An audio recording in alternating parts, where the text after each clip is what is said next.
Welcome to episode 20 of Unscripted Let's Talk.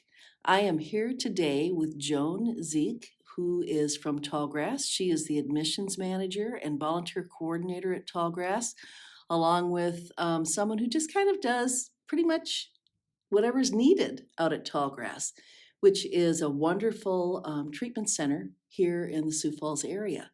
So welcome, Joan. I'm really glad you're here. Good morning, Mary. I'm really glad I'm here too. It's been a long time. It's been a long time since you and I have talked. Yeah, it has. Yeah. We've brushed against each other here and there, but to actually sit down and be able to visit with you, it's very nice Yeah. to be here. Yeah.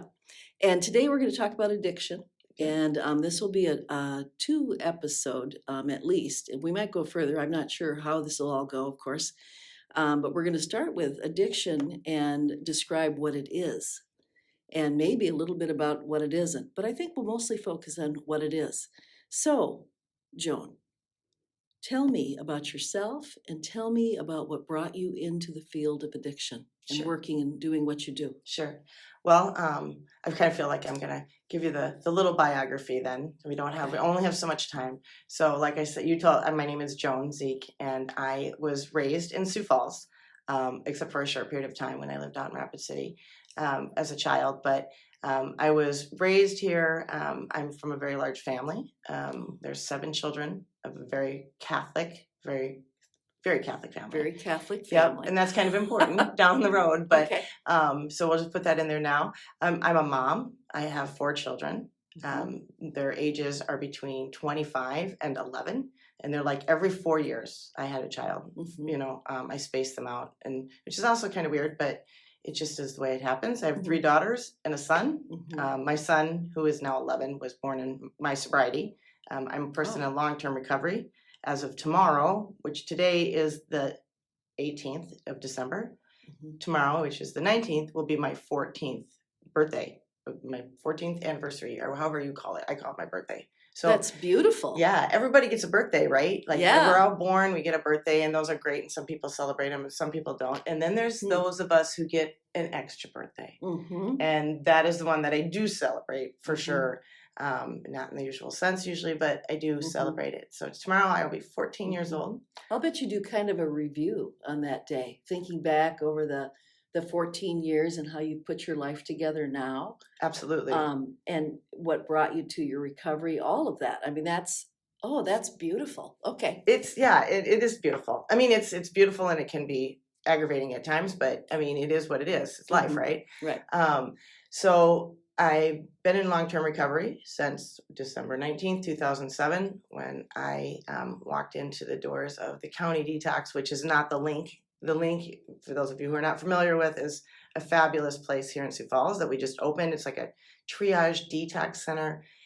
We have 200,000 people living in our metro area, roughly, in Sioux Falls. I think so. And we've needed this for many, many years. Mhm. But back in 2007, you went to county detox, which was the old jail. So the jail above the jail. And that's where I went to detox at, and that's a long story, because there's treatment centers and not getting sober and all kinds of denial that went on before those moments getting there. But Yeah. the 6 months leading up to that point. But that's where I ended up going to detox. And then a couple days later, I ended up at Tallgrass, and where I did my last treatment program was there. So that was kind of off track. But so I work at Tallgrass. And how long has Tallgrass been open? Well, I was guest 113. Oh. Yeah. And yesterday I checked in guest 1,887. And so it's been there for 16 years, I think. It Wow. opened in 2006. Okay. So in July of 2006. And since I'm not a math girl, I think that's about right, 16 years. Okay. But yeah. So I've been part of that community out there prior to working there. I went through the program, and then I transitioned into the sober living home, even though I was married and had children, for about 6 months before I went back home. And that gave me the ability to really plug into recovery and really focus on my recovery and the community at large, the recovery community at large, Right. which is what anybody who is trying to get sober and or clean needs as a community. I mean, you can go to treatment anywhere and get clean, sober, but when you leave, you have to find that community of people that are like-minded. So that you can sustain Correct. the sobriety. Not just sustain, but grow. I Right. mean, because it's one thing to just get sober or to not drink, which I could never do. I could never just stop drinking. So I needed like more. I needed that community, which we all do. Everybody needs community, you know. They say the opposite of, you know, addiction is connection. And I kind of tend to believe that's true. I love that. I'm going to repeat that. The opposite of addiction is connection. Mm-hmm. We're very isolated. That's beautiful. Oh, that's perfect. That's exactly it for so many things. So keep going. Well, we're human, you know, and Yeah. it's funny because it's like we think we're like this island, you know, and not just people who have addictions, you know, we're tend to be self-centered. It's all about us, you know. It's all about you. And I always say, how can it be all about you when it's all about me? You know, it has to really. But we tend to think we're an island, and Right. we're not. And the human experience is, in my opinion, is one that is supposed to be somewhat spiritual, a spiritual experience, a human experience, and that is all about connection Right. and how you connect to other human beings, you know, and but that's a whole other thing. Anyway, And daring Yeah, to connect you have to to. other Yeah. human beings. connect, and I don't mean just like, hey, my name is Joan. You're No, Mary. but Nice to meet you. truly Yeah, connect and let have somebody intimate in. moments with these Right. people. You know, Let people mean something to you. Mhm. Have it matter to Yeah. you. Share How- your deeper, darker Right. stuff with. Yeah, it's very important for people who are in recovery to find those people that they can trust, even though they don't know how to trust. I mean, we don't. I'm generalized, but I'm pretty safe in saying we don't know how to do anything when we get sober. There is not one thing I knew how to do. I had not been to the grocery store in years sober. So like going to the grocery store when I got out of treatment, I'm living in the sober home. I'm like, call my sponsor, and I'm like, I have to go to the grocery store. And she's like, okay. And I'm like, so I haven't been to the grocery store sober. And she's like, it's okay. Do you want me to go with you on the phone? And I'm like, you know, and I felt really stupid, you know, like, God, I should be able to handle this. That's like the whole year of my life, that first year. I should be able to handle this by now. And I didn't, you know, and I'm like, yeah, would you? Because what if I have to go buy the alcohol? What if I go buy the alcohol? And she says, then you just keep walking. It'll be okay. You know, and this is right when Hy-Vee started carrying, I mean, all of these places. All these places. I didn't have to go to the liquor store. Everywhere. Yes. It's everywhere. Everywhere. And so they tell you, you know, don't go to the same places, blah, blah, blah. I'm like, oh, what if life is your trigger? Because literally life is my trigger when it came to alcohol. You know, children that I have and socks being left on the floor and driving and all this stuff I hadn't done. I was like, it's like I was a little kid and I needed to grow up, and I don't know how to do any of this. So that willingness to identify that and go to a place of tremendous vulnerability where you ask for help, where you admit, I need help. That's no small thing. I see a lot of people struggle with that, with any number of issues, but maybe especially addiction. I don't want to admit that I need any help. I don't want to ask anybody. Well, and for sure, because of course we're generally in denial that there's even a problem. You know, I can tell you when I first started the journey of getting sober, which was about 6 years, you know, the first time I went to a treatment was an outpatient program that I really thought they were going to, I swear, I thought they were going to teach me how to drink like I used to drink before it got really bad. And it wasn't even really that bad yet. Okay, so we have 6 years of progression between that moment and the time I got sober. So it's like a really kind of, there's no problem here to me. The problem is I'm anxious, I'm scared all the time, I'm depressed, and quite honestly, if I wasn't married to him, who treats me not very well, and I would have used different words had we not been on a podcast, you know, I mean, right. but really, if he wasn't such a jerk, I wouldn't have to drink. Because of course it wasn't you. not It me. was just a matter of Circumstance. Right. All the circumstances around you needed to change. Right. And then you would have been fine. Correct. I mean, I think of all the effort I put into trying to change all the circumstances around me for as long as I did to manage something that I was not capable of managing to begin with, right? I need other people to help me manage this disease and its recovery from it. And the whole time I'm trying to like hang on to all these little strings of these balloons and just grab really tight. Okay, now we're just going to go over here. And if this just works out over here, okay, that's not working. So we're going to go over here and we're going to try this. And we're going to try this. And the whole time, you know, I know part of me knows it's the alcohol, right? Like there's a problem here, but it can't be that. It has to be something else. Plus, you don't want it to be that. Absolutely not. I remember It's the this only thing that man works. that I talked to years ago, and I should reveal here that I'm a licensed addiction counselor, and I've been in the field for 35 years. And I used to run a treatment center years ago when I lived in the state of Washington. And this man I knew who was also a counselor at the treatment center, and I was young in the field learning about it. He showed me a picture of himself back when he was drinking. And he was this incredibly nice looking man. And he shows me this picture. He looked like a total lunatic. And it was a picture from his old driver's license. And he said, Mary, I wanted to be anything but alcoholic. Absolutely. I went to a mental hospital, and I was pleased with the idea of being in a mental hospital because anything but alcoholic. And I remember just sitting and just learning from him so much about, the whole, because there is so much judgment, such a tremendous amount of judgment about you're immoral, you're weak, you're outside, you're just the judgment is just outrageous. So anything but alcoholic. So I'll never forget the picture that I looked at, and of course he loved showing it to me because I'm sure my eyes about popped out of my head. So to look at that picture and for him to show you just to see how far he's come. Oh, what a reminder. And he was the coolest guy. Yeah. So gentle, so calm, so loving and kind. And I mean, I admired him, of course.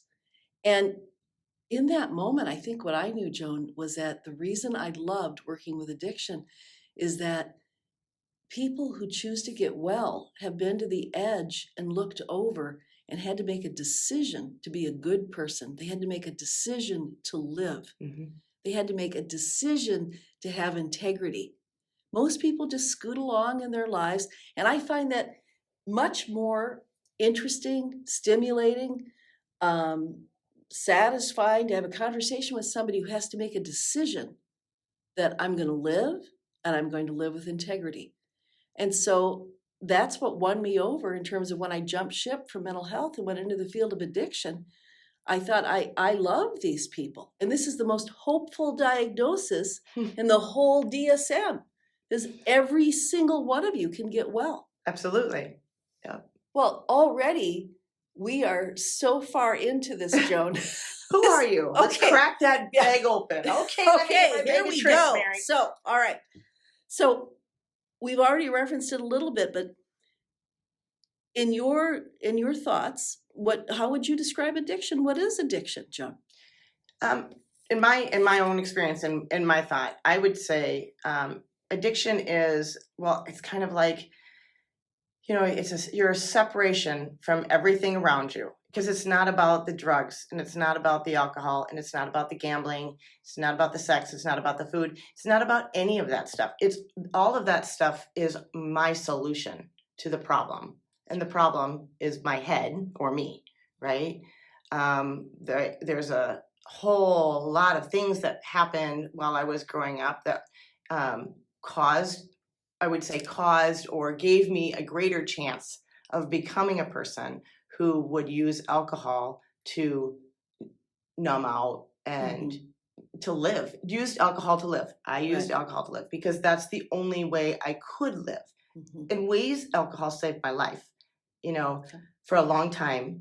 And for a long time it was fun. I mean, alcohol is fun, and to a certain degree for a lot of people who don't overuse it. And I know when it tipped, I know the moment it tipped a little bit. Like, I remember the moment that I realized if I start drinking in the morning, when I feel really yucky from drinking the night before, that the feeling yucky goes away.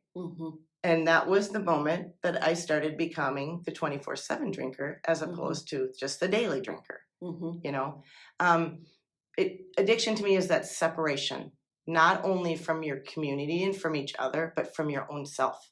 And the view that alcohol isn't something you're doing Socially, it's something it emerges as a solution. Correct. It's a solution to whatever the Everything. pain is. It's a And solution to everything. often the pain is from something in a person's childhood. That's a very common experience, whether physical abuse, neglect, sexual abuse, early loss, trauma, any number of things like that precede, and it's buried. We don't mean to bury it, but then we have to develop ways to cope with it. Right. And one of them is to drink or to use, to overeat, to use pornography, to gamble. You're looking for some way, but you're right. It emerges as a solution to a pain that you don't want to feel. I was so surprised to learn in all my treatment as a person who is going into treatment. I went to Betty Ford. My first inpatient treatment was Betty Ford. Wow. Best in the nation, right? Yes. I want you to know I drank 45 minutes after I left that facility. Well, that's not here or there, right?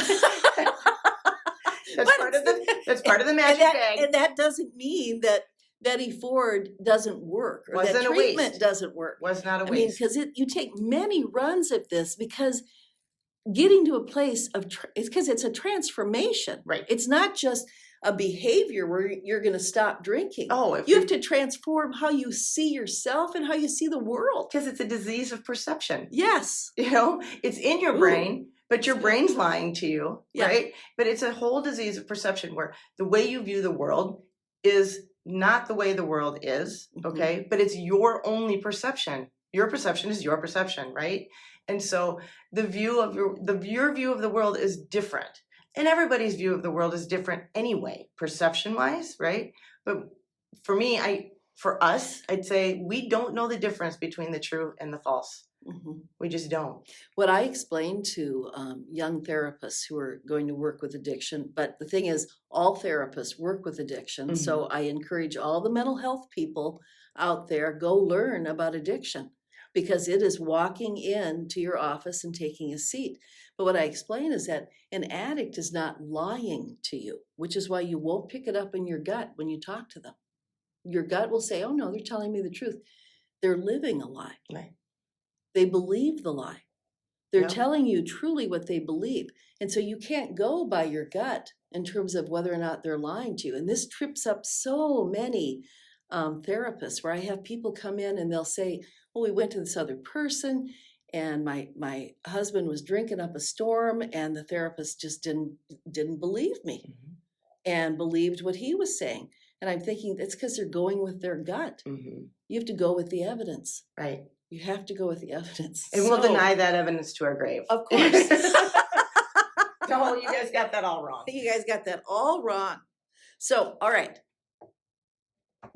And we can become addicted to anything. And we're kind of referencing that. Yeah, I mean, anything. it Good or bad. And Right. there's not good or bad, but you know what I mean? Right. exercise, which is good for you, right? but you to be can doing that. overdo that. Oh and man, we go right compulsively- off the board with that. Yeah, you can compulsively become involved in that. You can, but we're more focusing today on substances. That's true.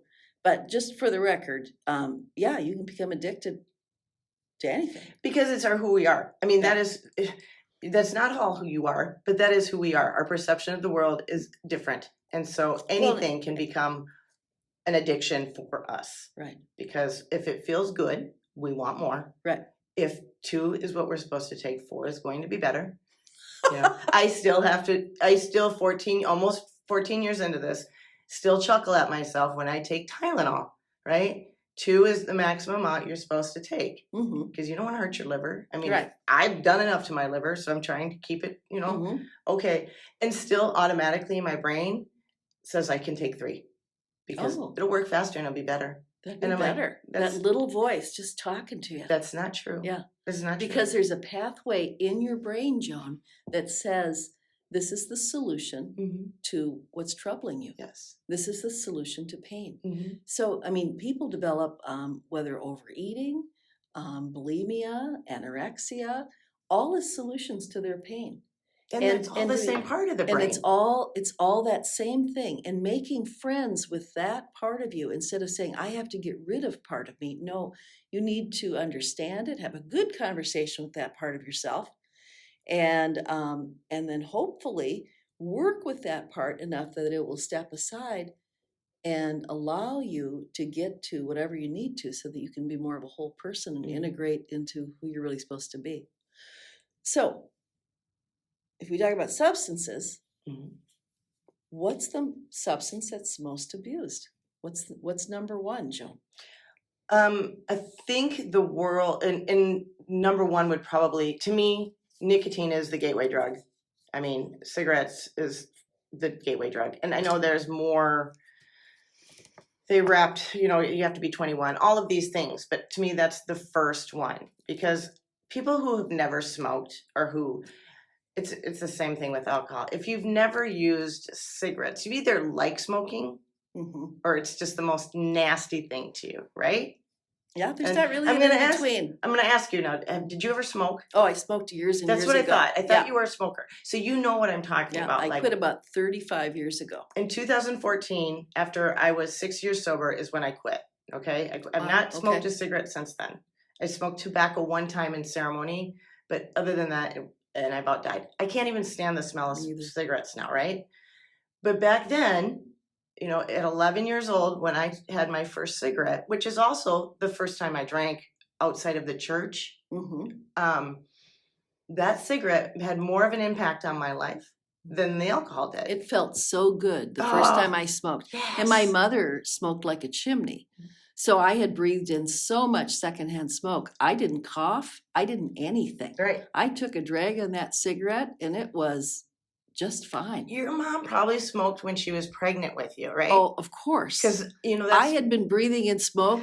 You were born to be a smoker. I was. And I used to joke about that. I was born to this. And just, but in a way, it's true. Yeah. I mean, that's I was formed in your brain as a baby. And stopping smoking was one of the hardest things I've ever done. Same. It took me, I did it over a period of 3 years, and I just take another run at it, and I like collect myself and think, okay, I got to get through this part where it's so hard, and I would go kind of catatonic, not knowing what to do with myself. And in many ways, that whole process helped me even more deeply understand addiction. For sure. Because that's what you were dealing with. That's right. It is an addiction. Yeah. It's like the number one most addictive thing. I mean, nicotine. Tobacco. Nicotine hits that brain and it's just like, it's all over. But you either smoke or you don't. There's no in between. Those people who kind of smoke when they drank socially or whatever, I say they're not smokers. No. If you don't roll out of bed in the morning. They don't count. You're just doing it because or anybody who says to me, one day I just quit, I think, no, you didn't. That is nonsense. Then we are not the same people. Quit telling people that, because that's not true. No. Yeah. If you did not cry every day because you chose that day to not have a cigarette. It was so hard. It was so hard to quit. It was. It was so hard. And which made it so okay, so now I haven't smoked since March 17th of 2014. I still use nicotine replacement, just so you know. I have. I didn't know that. Yep. I use nicotine lozenges. Okay. I did the patch. I vaped for a while. But then I found these nicotine, and they're expensive. So it's expense-wise, it's just like smoking. But I'm not smoking. What's your health worth? So it's worth that money. Correct. That's absolutely. Right. I will use replacement until I don't have to or whatever. I don't care about that. That's not here or there. That's not the same as drinking NA beer to me. Yeah, right. But the number one substance beyond that, though, is alcohol. And we celebrate alcohol in this society. Oh, we do. We love alcohol. We do. We love alcohol. It's right up there with football. And I was just reading an article about it in preparation for this. And it's estimated that 14.5 million Americans are dependent on alcohol, who are not just using alcohol, but are absolutely dependent upon it, which means they've begun to arrange their lives around their use of alcohol. And they do not believe that everybody else is not like them. They believe that's right. Anytime I've talked to somebody, and I'm talking to them about their drinking, they'll go, "Well, don't you do that? I mean, that's not a big deal. So I have 6 tall beers every night." Right. And I'll go, "No, I don't." Yeah. Well, so something wrong with why you, don't though. you? That lots of people do this. I say I'm aware of that. That's true. You're right about that. and it's interfering with your life. So we need to take a look at it. But that's a lot.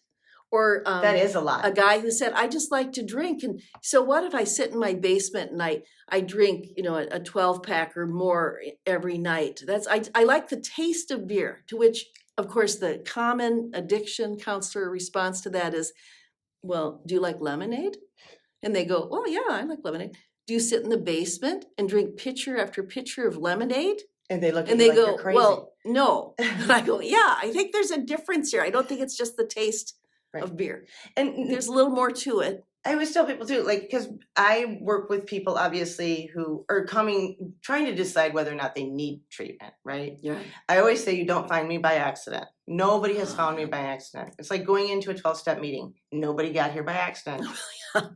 Because normal, and I have my little fingers quotations right now, normal people, by normal I mean not alcoholic or not addict, the issue of the thinking about alcohol, the planning about alcohol. I'm having to take drinks before I go somewhere where I'm going to have drinks so people don't know how much I'm drinking alcohol. I mean, all of these things. Well, it's very important to pre-drink before you go somewhere. Got to be a little or bit to pre-use stable. before you go somewhere. But Right. you have to be, because you don't want to appear that you're drinking more than the other people. See, and that's tricky. And if you have to start to think about that, guess what? If you think that, there is a problem. You have a problem. So I'm going to just diverge a little bit, Joan, into it being a brain disease. And I just want my listeners to know that there are biological underpinnings to this disease. And that that is absolutely something that's known, because I keep hearing still, and I've been in the field so long, that, oh, no, that's just a lie. It's not a disease. It is a disease. And there are very specific biological underpinnings to it. And if people want to read more about that, if you actually want to look into the science of it, there is a wonderful review article from the New England Journal of Medicine called Neurobiologic Advances from the Brain Disease Model of Addiction by Dr. Volkow and colleagues, and it's one of the best reviews that I've ever seen, where they really cover that what happens with the regular dosing of a substance in the brain is that becomes the only way that a person can feel rewarded. And so, and this just fits so much with what I've seen in my work with people. When somebody stops a substance, there is this big chunk of time when nothing can replace and make you feel good. You have to get through about a 6-month to a year period before taking a walk feels rewarding. Looking at a sunset feels rewarding. Talking to a loved one feels rewarding, because your brain has modified itself to that the only reward that you can feel is the use of the chemical, which is why it is not easy to get sober. Because you go through a period of time where there's just massive deprivation. And what I just have to add is that what thrills me about working with people and watching them get to this place is that, when I meet somebody who's in the grips of addiction, they have no choices.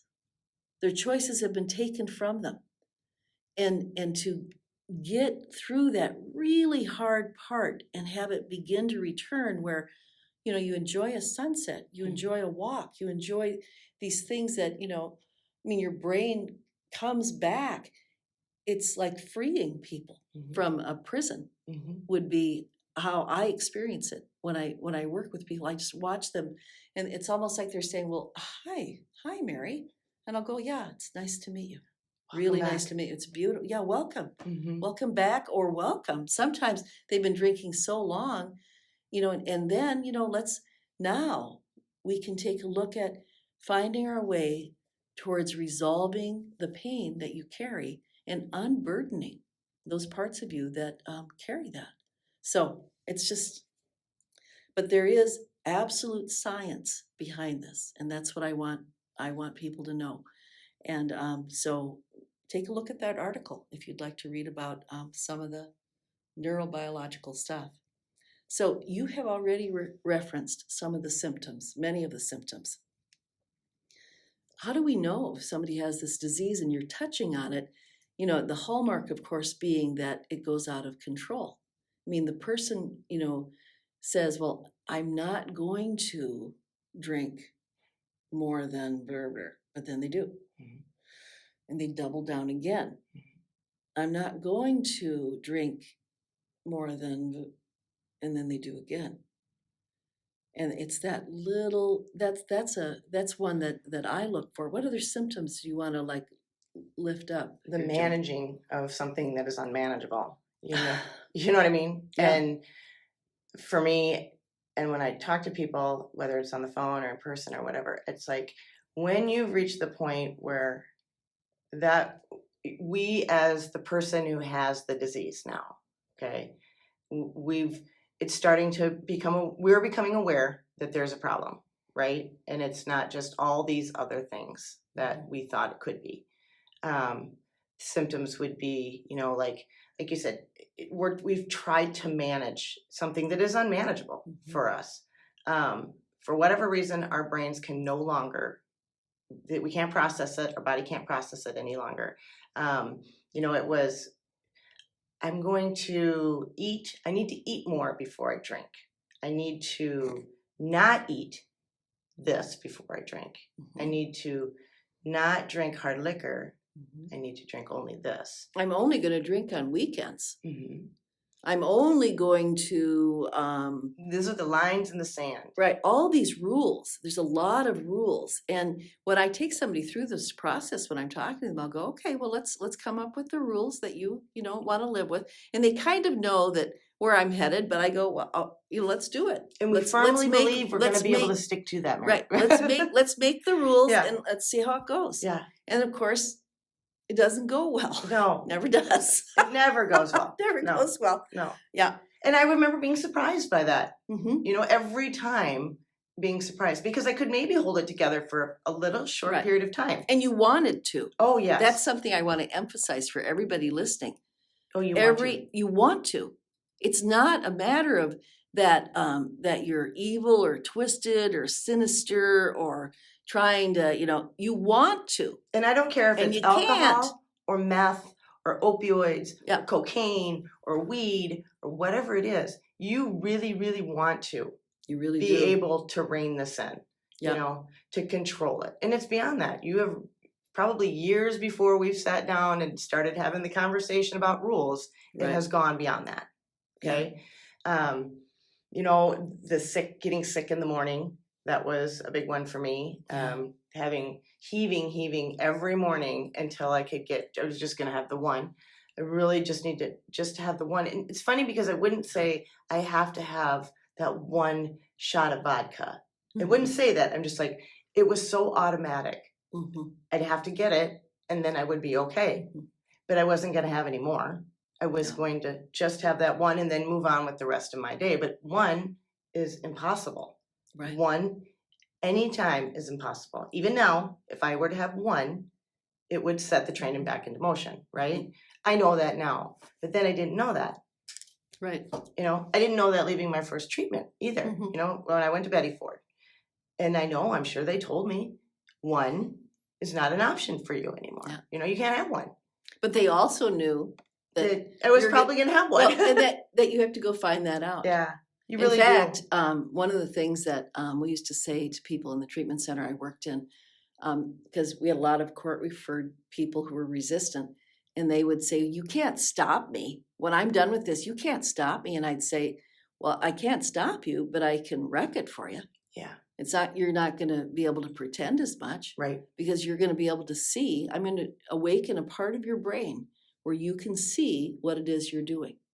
And it's when you do that, you're not going to believe the lie as deeply. Right. When you've done that, when a person like you have done that, especially caring and compassionately, basically, I'm going to let you see the truth here. Mm-hmm.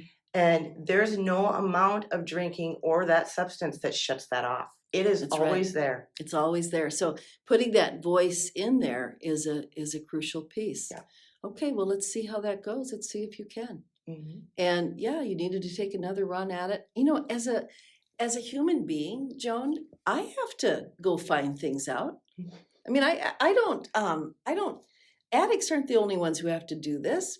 I mean, people will need to go on some kind of medication and they think, well, I'm not going to take it anymore. I don't think I need it anymore. And yes, you do need to continue your, but it's what we all do. And I've done those things where I think, well, maybe I don't, even with, I'm sitting here with a broken wrist, incidentally, and my hand is in a cast. And just last night, my husband said, "You're not supposed to pull on that with that hand." And I said, "Well, it doesn't hurt." But he goes, "Just do what you have second surgery." And I think, what is that? That goofy That's stuff. your defiance. That's your humanness like, coming out. I'm okay. Don't tell me how to live my best life. Right. So it's kind of what we all do. We do. It's human. It's human. Yeah. That's and I think the we main want to thing. think we're beyond that. Yes. We don't want to be human sometimes. We're superhuman. Yeah, well, it's such a bother. It is. Such a bother. With the emotions and the messiness and the, I mean, humanness is kind of messy. So Yeah. I want people to know that there's an early, middle, and late stage to this disease. In the early stages, only a trained person is really going to see it. Right. Because it takes a lot of training, but I can meet somebody and they don't have to tell me much and I know. Right. And can you tell me about that? Because that's funny, because being on your side, being me who I am, right? Mm-hmm. And like the beginning, middle, I can see it in my own brain now looking back. But Mm-hmm. when you're in it, you can't see that. No, when you're in it, you can't see it. And you have the capability of stopping it. Do you know what I mean? Right. Like if I've heard of people who have gotten sober who went to outpatient. I went to 4 outpatients and I never got sober. I drank through all of them. Joan. You know what I mean? Right. I'd already been beyond that part. I was at the end, or way towards the middle. There are people who, if they're in an earlier stage of the illness, and maybe with a little bit different wiring, maybe their genetics is really, it's not as against them as yours were, right? Or maybe they don't have the pain from their background as much as you, right? And so they are able to make a move that you're not able to make, that you weren't able to make, right? It all, it's a complex story. But there really is, that place early on when drinking means a little something more to this person than to this person. I remember in college noticing that, I certainly did what people do in college. I drank, I smoked pot, I did all that, and I remember thinking by the time I was like midway through my junior year in college that I was kind of bored with that. I didn't really want to do that anymore. And I noticed that some people, they weren't bored. They were not bored. They had found it. And I had this thought that I'll never forget of something's different about what they're doing than what I did. And of course, now I know what that is. Right. It was taking a hold of them. It was putting roots down into them. And it's like we were talking about, it's starting to be a solution to more and more and more things.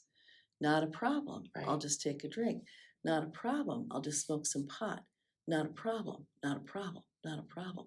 Then it moves into the middle stages where you begin to choose it more and more, and it starts to really interfere with your relationships with other people. Anybody who wants to be close to you, especially. Mm-hmm. Anybody who loves you. And you're starting to prioritize it on a level that you're ignoring or neglecting the very people who need you the most. So you've gone from that social event, which it was in the beginning. Yep. And I remember the first time at 21, which is when I started drinking. I didn't drink a lot in my formative, teenage years. Mm-hmm. But at 21, I remember walking, and don't laugh, Borrowed Bucks Roadhouse back when that was here. It's hard to not laugh, I know. Joan, but I'm But this was a height of the 90s. I know. I know. Woo! 21, and I literally will never forget the moment when I walked into there, and all of those people were having a good time. Yes. And I literally said to myself in my brain, I have found my people. I have found my people. My jaws open. Like, Yeah, whoa! There it is. There it is. I will never forget that. I'm and home. Having to go back, I'm home. I'm home. This is found my it. people. I never This had, is the answer. I am the person who never felt like they belonged anywhere with anybody, ever, my whole life. And walking into that environment thinking, This Yeah, is where so I belong. Joan, think of the shy kid who, when they take a drink in high school, now can talk to anybody. Mhm.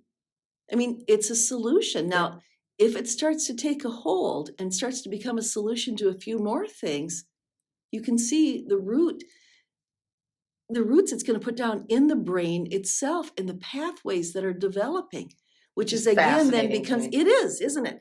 And if you start earlier, you're kind of lucky that you didn't, because when you start in like adolescence, teen years, the neuroplasticity of the brain, it does more damage to the brain and gets in arranging the brain, because now the brain is still developing Right. with alcohol in it. Right. Which is why, yeah, starting early drinking, yikes. I mean, That's actually one of the check marks, is how early did you start? How early did you start? Mhm. Because then your brain was developing literally, physically, neurologically around the presence of the alcohol.